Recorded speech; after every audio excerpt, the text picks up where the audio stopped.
Hola, hoy estamos con el profesor doctor Héctor David Martínez Crosetto.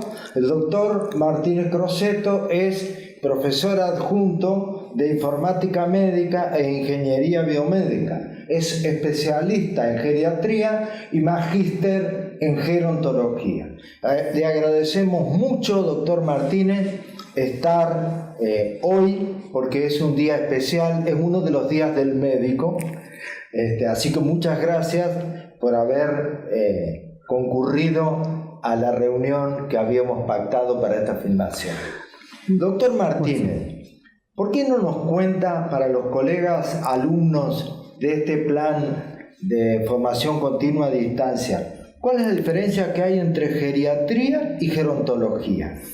Bueno, desde ya muchas gracias, doctor Gandini, gracias por dar la participación de este programa y vamos a empezar entonces a definir que a veces en general no tenemos ese conocimiento y diferenciar. Empezamos por gerontología porque es la madre, digamos, de lo que es el conocimiento y el trabajo que debemos hacer todos los que están formados en gerontología y geriatría. Gerontología como una rama interdisciplinaria y como una profesión, que ya lo voy a mencionar, lo de geriatría, relativamente joven, donde se empezó a trabajar ya más en profundidad con la investigación. Definimos como la gerontología como es una ciencia que trata todo lo que tiene que ver el proceso del envejecimiento, y todo esto abarca tanto los aspectos biológico, psicológico, social, espiritual, económico, el ámbito ecológico, recreativo, ocupacional, legal, y el sistema sanitario también en particular. En general es un estudio de un proceso de envejecimiento como un todo hacia el estudio de las personas mayores. La geriatría se desprende de la gerontología y es parte de la ciencia, de la parte de la medicina, que va a ir estudiando, para ser un poquito más claro, sería la parte de la clínica médica, vinculado al trabajo del proceso del envejecimiento de la persona mayor. Todo esto tiene que ver a través de un estudio que se va sumando lo que es la prevención, la investigación, para ir manejando todos los factores que son desencadenantes en la persona mayor. Ahí tenemos las dos definiciones de lo que es gerontología y geriatría. Y para sumarle un poquito más ahí, dentro de la carrera, dentro de la universidad y de la Facultad de Ciencias Médicas, pueden formarse. Los del área de gerontología son maestría en gerontología. Es un equipo profesionales de área interdisciplinaria que van a trabajar en ese proceso. Por eso le mencionaba tanto lo legal, lo económico, lo social, lo espiritual. Pueden trabajar, por decirle como un ejemplo, el médico, el enfermero, un abogado, un arquitecto, porque tiene que ver todo sobre lo que aborda a la persona mayor. No así con la geriatría, especialidad que solamente está vinculado a los médicos. Así que a veces cuando uno pregunta, quiero hacer gerontología y soy médico, ¿es la parte clínica? No, es geriatría. Por eso es hacer bien esa diferencia que es gerontología y que es geriatría. Correcto. Doctor Martínez, para hablar en el lenguaje común, la gente usa como sinónimo geronte, persona de la tercera edad, geriátrico, etc. ¿Cuáles serían las diferencias reales en el ambiente académico para hablar correctamente según las características de la persona a la que nos estemos refiriendo? Sí, ahí cuando hablamos de la parte científica o académico, hay dos, los adultos mayores y las personas mayores.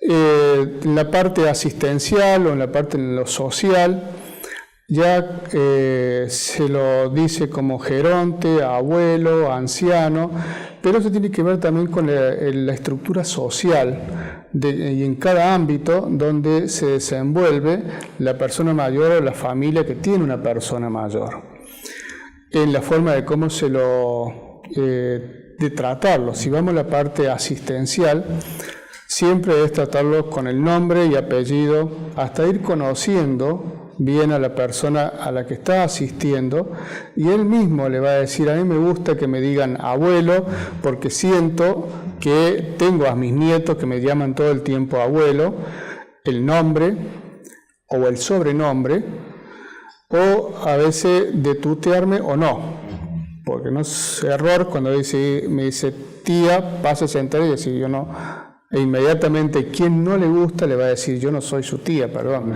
Pero son distintos la forma en cómo uno puede tratar, pero lo ideal es que uno se dirija con el nombre y el apellido de la persona, se va interactuando y ahí mismo se va relacionando, se va dando un vínculo donde le va la persona misma a decir perdón, quiero que me trate de tal forma. Eso es lo ideal. Doctor Martínez, en el ámbito del primer nivel, sí, nuestros colegas debieran estar preparados para reconocer qué situaciones del adulto mayor. En atención primaria, como vemos, y en los centros de salud, que si bien se dice que donde se debe hacer atención primaria, pero no necesariamente. En todos los ámbitos tenemos que hacer la parte de atención primaria. De hecho, de aquí, de la Facultad de Ciencias Médicas, salimos formados para ser, como por ejemplo, médico de familia, tenemos que hacer atención primaria de la salud. Después vamos a ver las problemáticas en sí. Pero es importante tener en claro eso, brindarle una buena atención al comienzo, saber qué es lo que le está sucediendo, si está en su problema de salud, se debe atender en los centros de salud o tiene que ser derivado a otro centro asistencial de otro nivel, ya sea primero o segundo nivel de acuerdo al problema. Sí, siempre si hablamos de los centros de salud en sí, en particular, eso es lo primero que tenemos que hacer. Primero, obviamente, nos conocemos, tiene la historia clínica y ahí vamos viendo cuál es el problema que está padeciendo esta persona. Lo primero que tenemos que hacer siempre son los controles a nivel preventivo, y si es algo en particular tenemos que hacer los carnets de vacunación, el control, chequeo general, que es la anamnesis que tenemos que realizar, conocerlo, su actividad que realiza y la problemática principal en lo que lo lleva a ser asistido en el centro de salud. Tenemos el sistema posterior a eso, que es el sistema de referencia y contrarreferencia, que nosotros debemos hacerlo de acuerdo al momento de ser asistido la persona en la institución. Sí es importante tener objetivos al momento y el lugar donde cada uno está haciendo su atención profesional. Primero es lograr que es un cambio cultural, porque distintos barrios tienen distintas culturas, porque somos de un país donde hay distintas culturas en las cuales compartimos. Entonces la población tiene que ser tratada, valorada e integrada en la sociedad de acuerdo a ese tipo de cultura donde ella ya viene con esa formación dentro de una sociedad.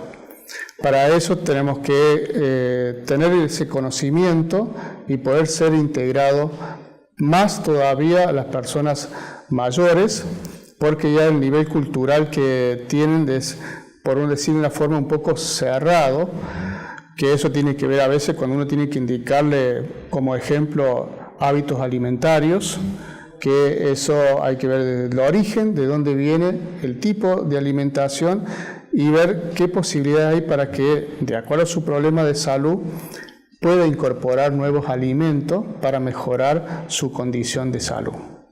¿Cuáles serían los motivos de consulta más frecuentes en primer nivel?